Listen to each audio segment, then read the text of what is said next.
Le divorce ou la séparation d'un couple qui a des enfants peut être la source de nombreux conflits. Le choix de l'école d'un enfant qui passe du primaire au secondaire en est un bon exemple. La source des conflits liés au choix de l'école peut être liée à la réputation de l'école, à son emplacement ou à toutes sortes de raisons qui sont propres aux parents. Lorsque les parents n'arrivent pas à s'entendre, leur seule option demeure le recours aux tribunaux. Heureusement, les tribunaux ont le pouvoir et les outils qui leur permettent de régler ce type de conflit. Voici une décision récente qui illustre bien comment on choisit l'école après un divorce ou une séparation en cas de conflit.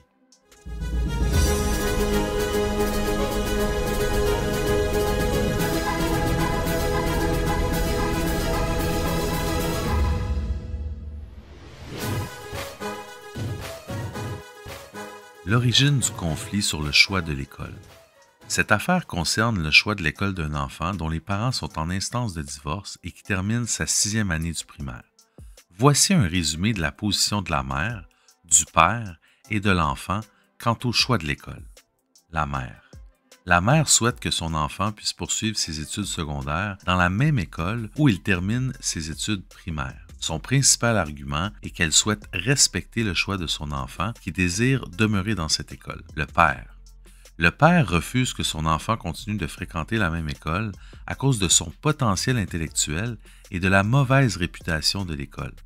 Il explique que l'école qu'il souhaite que son enfant fréquente a une meilleure réputation, un meilleur classement, elle est plus proche de son domicile et de celui de sa mère, elle est mieux desservie par les transports en commun, elle offre plus d'activités sportives et finalement, la demi-sœur de l'enfant fréquente cette école.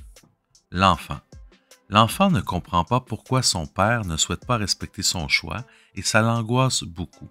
La situation lui a d'ailleurs causé des problèmes psychologiques. Voici les arguments de l'enfant pour justifier son choix d'école. C'est un environnement qu'il connaît bien puisqu'il fréquente cette école depuis la maternelle. C'est l'école que sa sœur a fréquentée.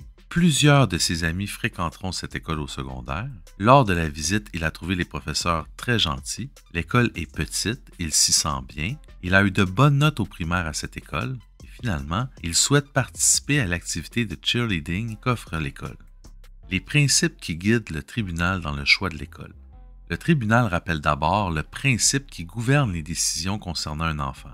Toute décision concernant un enfant doit être prise dans son meilleur intérêt, en tenant compte de ses besoins moraux, intellectuels, affectifs et physiques, ainsi que de son âge, sa santé, son caractère, son milieu familial et les autres aspects de sa situation. Il souligne ensuite qu'à partir d'un certain âge, c'est normalement le choix de l'enfant qui prime. Le désir d'un enfant de 12 ou 13 ans quant à la fréquentation d'une école a le plus souvent une valeur déterminante ou quasi déterminante. Ce n'est que lorsque la preuve révèle que le choix d'un enfant de cet âge est le résultat de pression indue, d'un conflit de loyauté ou d'aliénation parentale, ou encore qu'il est fondé sur des raisons de gratification immédiate ou qu'il paraît autrement irréaliste, que les tribunaux peuvent mettre de côté le désir exprimé par un enfant de cet âge. La décision sur le choix de l'école. Dans le cadre du présent dossier, le tribunal considère que l'enfant a très clairement exprimé son choix et que celui-ci lui semble rationnel. Il ne croit pas que c'est la mère qui impose ce choix contrairement à ce que le père prétend. Par ailleurs, à son avis, les arguments du père ne permettent pas de mettre de côté le désir clairement exprimé par l'enfant qui aura bientôt 12 ans. Voici un extrait de la décision qui explicite la position du tribunal. Veuillez noter que le nom de l'école et de l'enfant ne sont pas divulgués pour protéger l'identité de l'enfant. La principale raison invoquée par monsieur est le fait que le collège A a une meilleure cote que l'école secondaire selon le palmarès 2020 publié par le Fraser Institute. Selon ce palmarès, le collège A est coté au 17e rang sur 469 écoles répertoriées, alors que l'école A se trouve au 133e rang. Selon monsieur, le potentiel intellectuel de X serait donc mieux exploité au collège A. Par ailleurs, monsieur estime que dans la mesure où Z, la demi-sœur de X, fréquente le collège A, cela serait de nature à permettre une meilleure intégration de X au secondaire, Z pouvant alors veiller sur elle.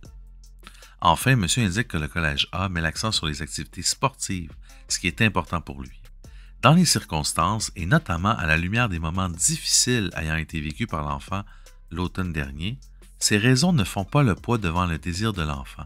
Celle-ci souhaite poursuivre ses études secondaires dans un milieu qu'elle connaît, qui la rassure et où elle a des amis. Dans le contexte où il s'agit d'une enfant qui peut facilement devenir anxieuse, il s'agit là d'un élément qui paraît fondamental lorsqu'on considère ce qui est dans son meilleur intérêt. J'ajoute que l'école A offre le programme international, ce qui ouvre des portes et stimule les enfants ayant un fort potentiel intellectuel. En ce qui concerne les activités sportives, je souligne que X est clairement intéressé par le programme de cheerleading de l'école A et rien ne permet de penser que la fréquentation de cette école signifierait la fin de toute activité physique de l'enfant, comme semble le croire monsieur. Enfin, X est parfaitement au courant que sa demi-sœur fréquente le collège A et elle désire quand même aller à l'école A, qui est pour elle un milieu plus rassurant, tel que mentionné ci-dessous, notamment parce qu'il s'agit d'une école qui n'admet que des filles. Dans les présentes circonstances, la fréquentation de l'école A est indiscutablement un important facteur de stabilité pour l'enfant, ce que cette dernière exprime clairement elle-même. Il s'agit d'un milieu où elle a bien réussi et qu'elle connaît bien, ce qui la rassure, et où elle aura des amis, ce qui la conforte également. Ce facteur de stabilité revêt ici un très grand poids, précisément en raison des difficultés psychologiques vécues par l'enfant au cours de la dernière année. Bien que monsieur ait raison de dire que la vie n'est pas toujours facile, il ne semble pas approprié dans les présentes circonstances de bousculer X avec un choix d'école dont elle ne veut pas, au motif que cette école est mieux cotée et que sa sœur la fréquente. Conclusion. Ce qu'il faut retenir de cette affaire, c'est qu'à partir de 11, 12 ou 13 ans, donc à l'âge où un enfant quitte le primaire pour le secondaire, son désir doit primer sur celui des parents dans le choix de l'école lorsqu'il est assez mature pour manifester son choix et qu'il ne subit pas de pression indue de la part de l'un ou l'autre des parents.